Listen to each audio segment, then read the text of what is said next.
gentlemen, please welcome internationally award-winning magician from New Orleans, Louisiana, Michael Dardant. Thank you very much. Allison, I'd love you to help me with this. I'm so honored to be here. My name is Michael Dardant. I am from New Orleans, Louisiana, which means I'm not used to performing for a crowd this sober. So I'm a little nervous. But I actually went to see you guys perform in New Orleans at the Sanger Theater, the beautiful Sanger, and I wanted to have a playing card autographed, but we went outside the theater and they didn't let us back in. And the weirdest thing happened.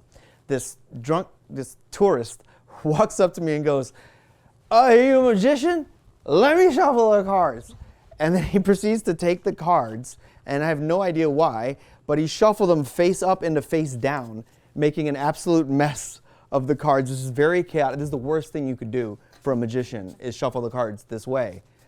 But luckily, I was prepared, because then he said, "Find the card now," which was weird because he hadn't picked one. But I had with me a dimensional portal. So all I had to do was place the cards into the dimensional portal. And I was trained at the School of Witchcraft and Wizardry, so I know the magic words. Ridiculous. And then I said to the guy, "You didn't actually pick a card, but if you had picked a card, what would it have been?" Then he yelled a card at me, and I'm just curious, because you guys were there in the lobby signing autographs, so maybe on a subconscious level, Penn, do you remember hearing a card yelled outside the theater? And if so, what was it? The three of spades. You do remember the three of spades. Remember how the deck was chaotically shuffled? All I'm going to do now is remove the cards to show you that the deck is no longer shuffled. It's perfectly fine. Well, except for one. There is one card still shuffled. And Allison, would you remove the card and show everybody what it is? It is, in fact, the three of spades. Oh, Allison, you can actually examine my portal. Yeah, I forgot to show it to you. Now, you may have noticed a mirror. Magicians are always accused of using mirrors, but not in the way you would think. See, this is a mirror to alternate realities. Something to reflect on. Here, I'll take that. Go ahead and examine it. If you want to carefully stick your finger in the portal, you can. And feel free to use this as a mirror. Now, a moment ago, we tapped into a reality where the cards were not shuffled, and Penn either heard or remembered a card, but he never actually saw that card. So that made me wonder, could we actually tap into a reality where cards don't exist?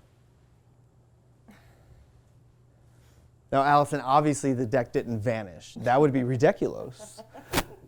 They became imaginary because in this reality, cards don't exist. That this is an imaginary deck of cards. Now, let me show you that they are normal because I don't want you to think they're gimmicked in any way. All the faces are different. The backs are not marked at all. Ordinary imaginary cards. These are imaginary cards, Allison, not invisible cards. Okay. These are invisible cards. See the difference? In fact, I'm so confident that this is an ordinary imaginary deck that I'm going to have you imagine to shuffle them. So, yeah, feel free to mix them up so I don't know the order of the cards. And once you've shuffled to your imagination's content, I will take them back and you can hold my portal. Now, please be careful because this is a magic portal box. So I'll sandwich it in your hands and I'm going to show you the imaginary cards. Now, if I spread them out, you can clearly not see the faces. But if there's a card that becomes more vivid in your imagination, one that stands out, could you name that for us? Because we're going to use that one. Seven of hearts. All right, perfect. I'll find the imaginary seven, and we're going to have Penn sign that for us. So if you would, just imagine you're signing the card. Nicely done. Let's recap. Okay, it's a stock line, but that wasn't a stock move. Actually, the entire reason I wanted to imagine signing a card was so I could show you this. It's not magic, but it's hella cool. 7 years out of my life. There's only one thing left to do, and that is to take the imaginary card and place it into the dimensional portal. with a simple snap, one card appears in the portal.